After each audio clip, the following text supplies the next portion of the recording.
دوستو یہ وہ مظلوم امام ہے کہ جو 42 ایئرس میں شہید ہو گیا اور ایسے ظلم سے شہید ہوا آلموسٹ 12 سے 14 ایئرس تک یہ امام سامرے میں قید تھا. ایسا قید تھا لیکن متوکل نے افسوس کے ٹائم نکل گیا, میں نے امام کے تعلق سے کچھ بول نہیں سکا. متوکل وہ ظالم کہ جس نے چن چن کے شیعت کو شہید کیا.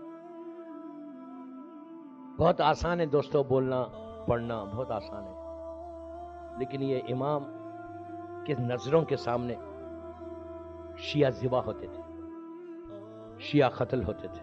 آج اللہ کا شکر ادا کرو, شکر ادا کرو, say thank you to your اللہ کہ آج پیسفل زمانہ ہے ہمارے لیے, بہت پیسفل زمانہ ہے. اس کے بعد بھی we are not doing anything for امام. آج یہ رات کوئی بی بی فاطمہ کے دل سے پوچھے, کوئی بی بی زینب کے دل سے پوچھے. یہ وہ امام ہے کہ جو مسلسل گریہ وزاری کرتا تھا, امام حسین کی زیارت کے لیے چاہنے والوں کو بتاتا تھا. متوکل نے جب زہر دیا, انگور میں زہر بھیجا, اور جب انگور امام کے سامنے آئے, امام نے 1 یا 2 دانے انگور کے لیے بس لینا تھا. اتنا زہر کا اثر ہوا, اتنا اثر ہوا کہ مولا کا جو غلام تھا, امام تڑپنے لگا. مولا کا ایک غلام تھا, اس کو امام نے عبداللہ کو بلا کے کہا کہ عبداللہ جو میرے نیچے بستر ہے نا, اس بستر کو ہٹا دے. تو اس نے ہاتھوں کو جوڑ کے کہا مولا آپ کے جسم پہ زہر کا اتنا اثر ہو گیا اور آپ زمین پہ لیٹیں گے, خاک پہ رہیں گے. تو امام نے روتے ہوئے کہا عبداللہ میں اپنے جد حسین کی تعصیح کر رہا. جب میرا جد حسین کربلا میں گھوڑے سے زمین پر آیا تھا تو کربلا کی جلتی ہوئی ریت تھی, تو میں اپنے جد حسین کی تعصیح کر رہا کہ میں بھی آخری وقت زمین پر تڑپنا چاہتا. عزیزو وہ وقت آیا کہ 11واں امام, بہت کم سن ہے ہمارا امام, وہ پہنچے امام. تو جیسے ہی 11ویں امام آئے, 10ویں امام نے ہاتھوں کو پھیلایا اور ہاتھوں کو پھیلا کر بیٹے کو سینے سے لگایا. یہ دنیا کا دستور ہے کہ جب باپ کا آخری وقت ہوتا ہے تو بیٹے کو اگر آ جائے بیٹا تو سینے سے لگایا جاتا. دوستو اندازہ لگاؤ, یہ دنیا کا دستور ہے نا کہ باپ بیٹے کو سینے سے لگاتا. لیکن ہائے کربلا کا وہ سید سجاد کیا کرے. خود امام کہتے ہیں کہ جب میرا بابا میرے قریب آیا تو اتنے زخم تھے, اتنی تیر لگے ہوئے تھے کہ میں بابا کے سینے سے نہیں لگ سکا. بس دوستو امام نے کہتے ہیں کہ 11ویں امام سے گفتگو ہوئی.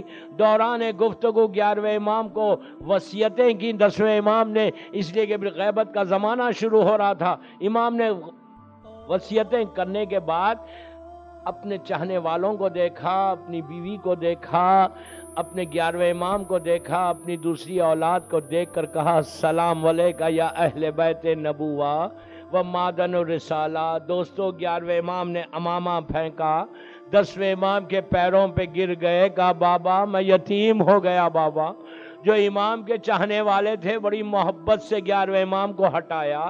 دوستو یہ بھی دنیا کا دستور ہے کہ باپ مر جائے اور اولاد اگر قریب آ کے تڑپ کے روئے تو بڑی محبت سے ہٹاتے ہیں. لیکن ہائے کربلا کا وہ حسین کیا کرے کہ جس کی 4 سال کی بچی تھی کہ جو باپ کے لاشے سے لپٹی تھی اور سمٹ تازیانے مار رہا تھا, اور سکینہ کربلا کے میدان میں تڑپ رہی تھی کہ ہائے بابا میں یتیم ہو گئی. کبھی سمٹ تماچا مارتا ہے, کبھی تازیانہ بلند کرتا ہے, اور سکینہ تڑپ رہی ہے. بس دوستو میں نے مجلس ختم کر دی. بی بی تمہارے پرسے کو قبول کرو. آج ایسا پرسہ دو کہ آج فاطمہ تم کو دعا دے. آج امام زمانہ کو ان کے دادا کا پرسہ دو, 11ویں امام کو ان کے بابا کا پرسہ دو. آج 11واں امام بھی یتیم ہوا. بس دوستو وہ وقت آیا, وہ لمحہ آیا کہ 11ویں امام نے اپنے بابا کو غسل دیا, کفن پہنایا، نماز جنازہ پڑھائی، 10ویں امام کا تابوت اٹھا۔ آج جو سامرے میں، اللہ ہم کو زیارت نصیب کرے، سامرے میں جو 10ویں امام کا مزار ہے وہ انہی کا گھر تھا، ان کے گھر میں مولا کو دفن کیا۔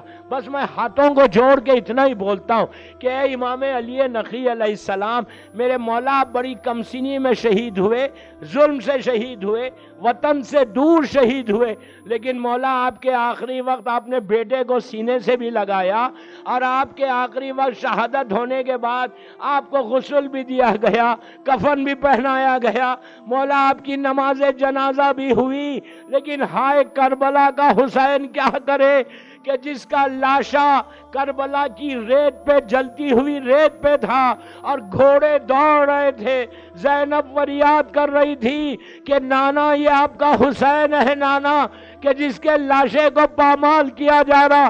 ارے حسین کا لاشا اٹھا نہیں، بلکہ لاشے پہ گھوڑوں کو دوڑا کر لاش کے ٹکڑے کر دیے، اور فاطمہ فریاد کرتی مولا مہدی آ جائیے، مولا مہدی آ جائیے۔